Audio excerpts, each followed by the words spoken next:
गया वो तड़का जो शादी के शुरू में था आहिस्ता आहिस्ता खत्म हो गया। हम दोनों एक दूसरे के साथ रहते मगर वो कुर्बत, वो जोश, वो बातचीत सब गायब हो गई। समीना काम में मसरूफ रहती, घर संभालती और मैं थका हारा सोता। हमारी बातें महदूद हो गईं। एक दिन समीना ने सुबह से कहा, उमैर आज मेरी खाला की बेटी की शादी है, वहां जाना है। मैंने कहा ठीक है जाओ। वो कहती मैं 2 दिन के लिए जाऊंगी। मैंने हामी भरी। शाम को जब मैं दफ्तर से जल्दी आया तो घर में खुशबू थी। समीना घर चमका रही थी। उमैर आज मेरी अम्मी आ रही हैं, कुछ दिन हमारे पास रहेंगी। मैंने सर हिलाया। अच्छा है।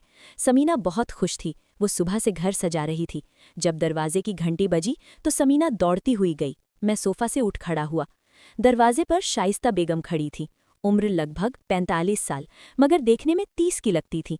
जोनवी रंग का रेशमी सूट, बाल नफासत से जुड़े हुए, आंखों में चमक और एक महक जो महंगे परफ्यूम और संदल का इम्तिजाज थी।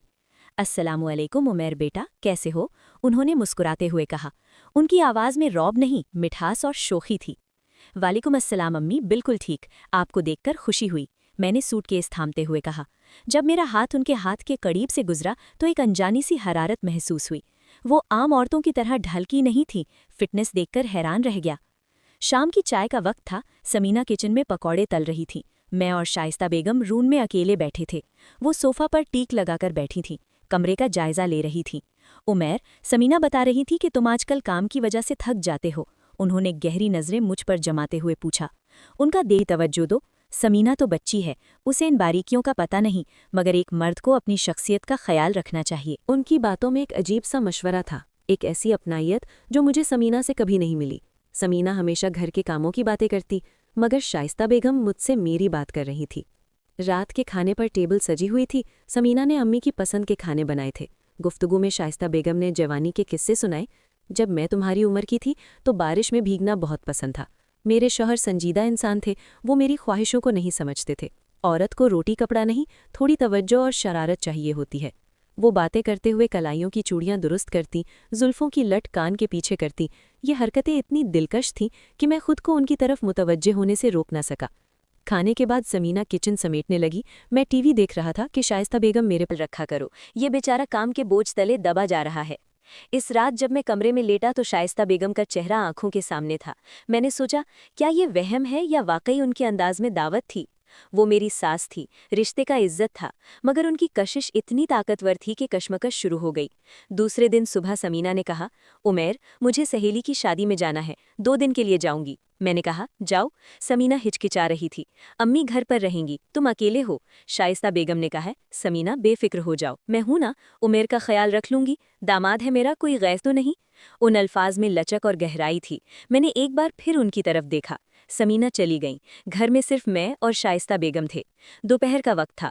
मैं कमरे में लैपटॉप पर काम कर रहा था। दरवाजे पर दस्तक हुई। आ जाए खाला। शाइस्ता बेगम दाखिल हुईं। आसमानी रंग का शिफॉन सूट, गीले बाल कंधों पर बिखेरे।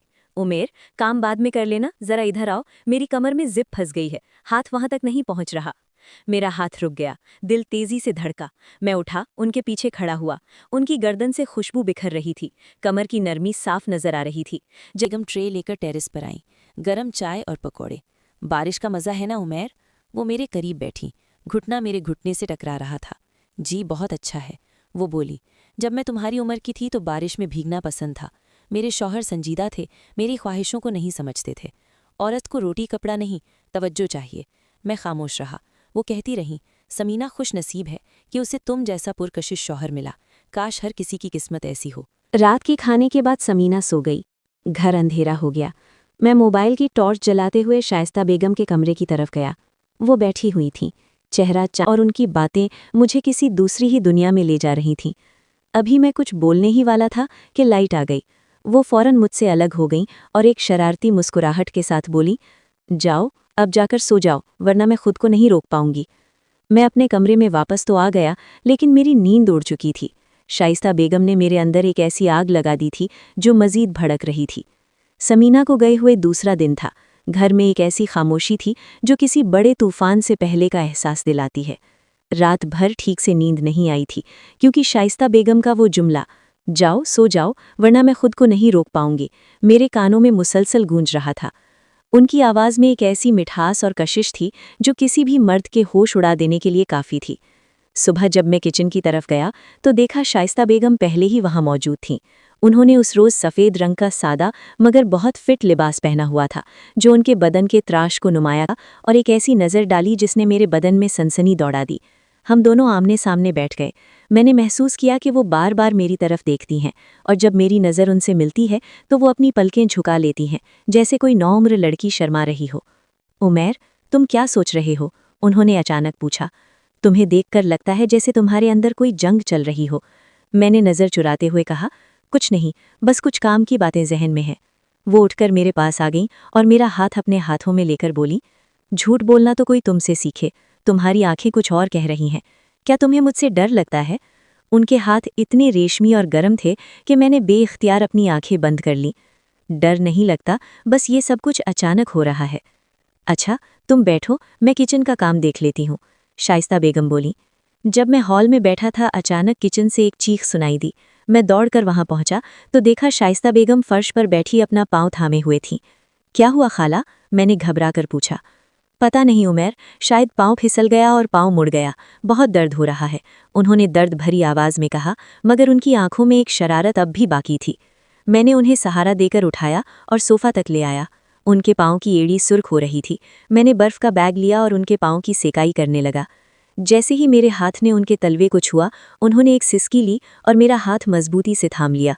वो नीम व आंखों से मुझे देख रही थीं। मैंने महसूस किया कि इस वक्त हम दोनों के दरमियान कोई रुकावट नहीं थी। वो मेरी सास थीं, मगर उस लम्हे वो सिर्फ एक ऐसी औरत थीं जो मेरी कुर्बत चाह रही थीं। जैसे ही मैंने उनका पांव अपने घुटने पर रखा, उन्होंने अपना दूसरा हाथ मेरे बिल्कुल ठीक लग रही थीं।